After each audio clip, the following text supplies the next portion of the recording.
actually used to be a farrowing house back a long time ago, probably 20 plus years ago, in the 80s. It's going to be a dry storage space once we get the roof kind of touched up and everything, but we're just in here to make this video and kind of get out of the wind. It's pretty windy out there today. It's been kind of a busy morning already. See, it's windy. I can barely get my cigar lit. It's been a windy day, but yesterday I posted a video and there were some comments that went back and forth that kind of got me to thinking about some stuff. And that is, what are we doing here? I think whenever you see the videos, for sure, some of the cows that everybody notices first is Reba and Brooke, our two Highlands. They're probably the most noticeable of the cows, but we really have quite a mix. We have Highlands, we have Aberdeens, which are known, or low-line Angus. We have a Hereford cross. We actually have a Jersey cross. It's a smaller frame Jersey. And then we have the Dexters. The majority of our herd is made up of Dexter cattle. We really like the Dexters. We like the smaller size. They work really well for us because we have a limited number of acres. Today's modern commercial cows, you know, around here, it's probably about 3 acres per cow-calf pair. So if we were to do that, even on like sort of our limited, you know, we'd be maxing out at maybe 10, 11 head. That would be kind of rough to kind of do what we want to do. And what we want to do is we actually want to start selling beef direct to people, either, you know, by the pound or as quarters and halves and wholes. So doing that, we need a constant supply of beef. To have a constant supply of beef, you need a constant flow of cattle to the slaughterhouse. Bigger animals is not going to do that for us. It'll get us more at one time, but it's not going to work for what we want to do. Dexters work really, really well, but the problem with the Dexters is even though they finally normally reach the size of calf we're looking to butcher, it takes them anywhere from 26 to 36 months. The first problem with that, to get a calf to 26 to 36 months, is you lose a lot of bone-in cuts. So a lot of your T-bones and things like that, because of regulations with how animals have to be slaughtered past a certain age, we lose a lot of prime cuts, porterhouse, T-bones, some of those that actually have a bit of bone in them. Once a cow reaches past a certain age, you can't cut them up that way, so we lose those cuts.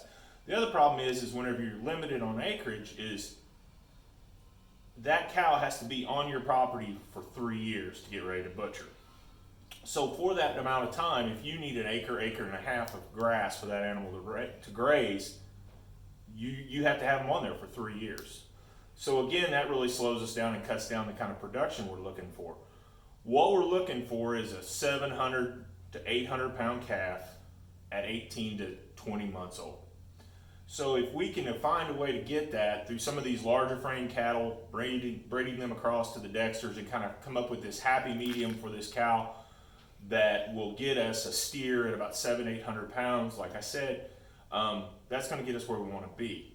So that's what we're attempting to do. Some of these cows are larger frame. Some of them are going to take more like 2 acres, 2.5 acres, more like a commercial cow. Some of them graze a little bit differently.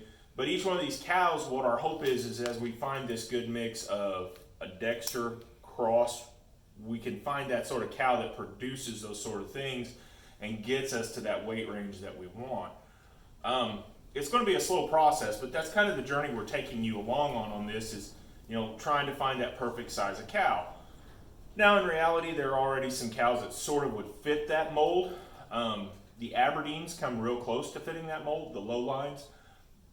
Their temperament, to get the two that we have calmed down to the rate that we have them, took a long time. They're pretty high strung, they're pretty prone to running and being a little bit aggressive in the lot. We don't really like that about them.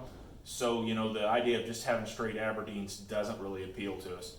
The other cow that I kind of think hits close to the same mark are there's a breed called a South Pole. They're really hard to find around here. They're starting to gain popularity as a grass-fed cow, but I think they're on the high end right now of the home those cows are going to have, because there's a lot of demand and very few animals. So that just wasn't a direction I really wanted to go right now to kind of meet this demand. So I'm doing the hard-headed thing. We're doing the hard-headed thing here, and we're trying a crossbreeding program to get to where we can. So it's not just some sort of random, oh, here's a cow, there's a cow. We're actually looking for even, how to get to that size calf.